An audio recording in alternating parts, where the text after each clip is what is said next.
No SOPs, no populist measures. Even in 2019 interim budget, the government had announced some SOPs, like tax rebates. There were some announcements for the farmers, but none this time. Seems like a very confident Prime Minister going into 2024 elections. You've never looked more relaxed to me before. What was going on in your mind while drafting this? Well, thank you for having me after the budget, like every year. It's a great opportunity to talk to your viewers and also for others who are watching this program more with keenness to know about the Indian economy. Yes, the budget yesterday did not have any SOPs announced. We treated it like a true vote on account, an interim budget before an election, and also an interim budget which is being presented with the clear understanding that the several programs which were launched with empowerment of citizens in mind over the last 10 years are reaching the ground, and the beneficiaries are already on their own speaking about it. The power of word of mouth is very strong. So when a beneficiary gets truly the benefit and without any middlemen playing a role in it, they really understand that the intent of the government is what they've said is what is getting executed. So I place a lot of trust in the word of mouth, which has helped in schemes like Ujjwala, PM Awas Yojana, PM Mudra Yojana, Swanidhi Yojana, all of which have benefited the small households, small people who want to do their business and who don't have money to give for collateral, no properties to give. So this government has actually, because of the vision with which Prime Minister is committed to serve this country, is actually serving the common people in letter and spirit. And that is recognized by the people themselves. It's not as if you are saying, you are showing target numbers, you are showing achievement numbers. No, the people in the ground are saying about it. I've got it. And so is my neighbor, so is the neighbor of that household, and so on. So, and that is why I have used an expression, and I mean it when I've said it, that this is secularism in action. This is where we have not shown any difference between members belonging to this community or that community, this religion or that religion, or somebody's relative and not relative. No difference. The project reaches the ground for everybody who deserves to get it. And if they are eligible, they get it, irrespective of who they are.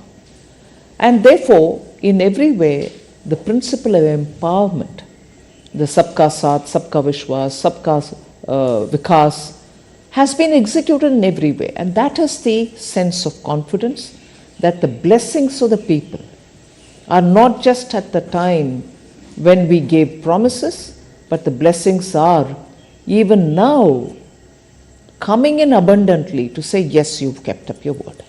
It is what the Prime Minister has also been talking about, the four castes, as he calls it. That's right. The poor, women, farmers, youth. So I think that is the cornerstone of this part, of this speech. Nirmala ji, you've steered the economy in difficult times. If I look at your last 5 years, there's been the pandemic. Right now, 2 wars are going on. Even then, we are projected to grow at 7.3%. Now, if I were to look at the nominal GDP, which has grown only 10.5%, consider an inflation of 4.5%, do you think that 7% itself would be challenging? I mean, do you think it is realistic for us to grow on those lines? The Chief Economic Advisor has also commented in his preface. He's elaborated on how 7% is not difficult to achieve. Globally also, the various organizations which look at economies of all countries, like IMF for instance, has also enhanced their own assessment. So, upgrading our growth estimates is not just singularly our business. People are seeing that fundamentally a lot of activities are happening the robustness of the economy has not slackened anywhere. It has maintained its, the buoyancy with which things are happening, not just revenue collection when I'm talking of buoyancy. So there is reason to believe, yes, it is possible. And the deflator, not just the inflation, but the deflator itself is constantly, meaning we are looking at controlling inflation, the other factors fall in place, so the deflator itself then plays a role, and therefore we are confident that on the one hand we'll be able to manage inflation, and on the other to keep the robustness in growth so that it is sustained growth. We have made every effort to look at both growth driving elements and inclusivity driving elements so that nobody is left out from this growth process, both to contribute and to gain from. Indeed. Something that has been commented enough, and you've got a lot of accolades for it in this budget. If you look at the fiscal glide path, I think you've beaten estimates. This year you've projected 5.1 next year, so that also looks promising. What is your message to the sovereign rating agencies? You're expecting an upgrade? Well, I would think that they do their job, but periodically it's our business also to bring it to their notice that economy, particularly emerging market economy like India, despite the odds, we are doing a lot of reforms, systemic reforms, which actually you're seeing is bearing the results now. If only Prime Minister Modi hadn't pressed the pedal, let's say the revving pedal, the accelerator during COVID, even as we are managing COVID, we will have to attend to reforms and continue doing the reforms. The Atmanirbhar Bharat announcements were all infused with so much of reform measures. Otherwise, we wouldn't have eliminated more than 68,000 rules, which were just so archaic and were becoming instruments for rent-seeking people. So, systemic reforms have continued. Whether it was pre-COVID, GST and IBC, together with very many other reforms like professionalizing public sector banks and so on, the emphasis on reform has given us adequate rewards, and we'll continue doing that. That is why even in the budget, we have emphasized on transparency. We have emphasized on getting everything on board the budget process itself, rather than keeping it outside of the budget or underneath the carpet. These are not small steps, and that has been consistently done in the last 4-5 years.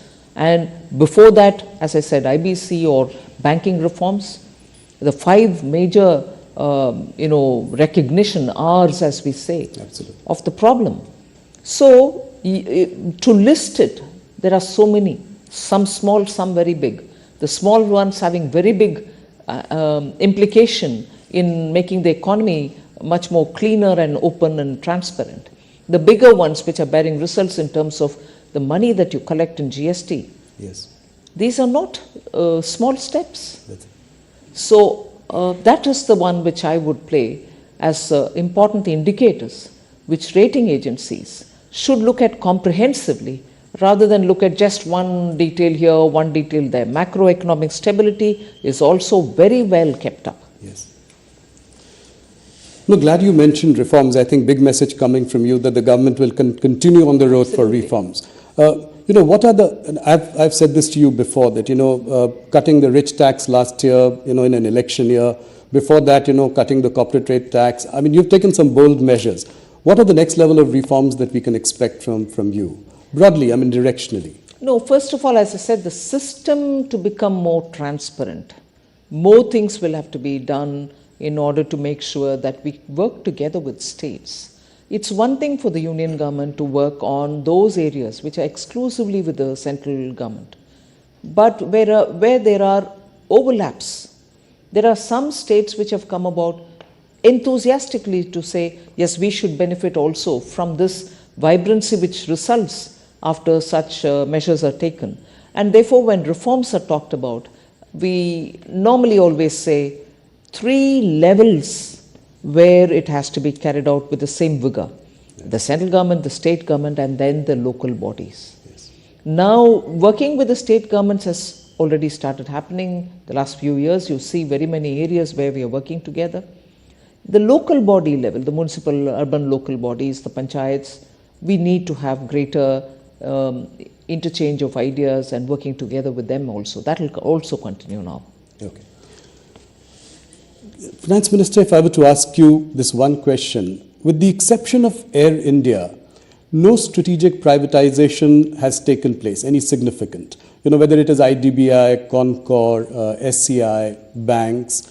Why has your government sort of repeatedly kind of underperformed on this disinvestment aspect? I mean, is the thinking changing within the government? Are you looking at sort of strategic sales and not maybe offer to sell completely? Is there some shift in the thinking?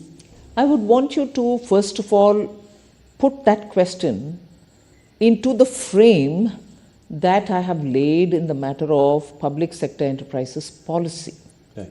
If a policy framework has been announced, and in that we have said that there are only core strategic sectors which government recognizes, where the government will be having a minimal presence. Right. And even in those sectors, private sector will be allowed to, or it will be completely open for them to participate in total.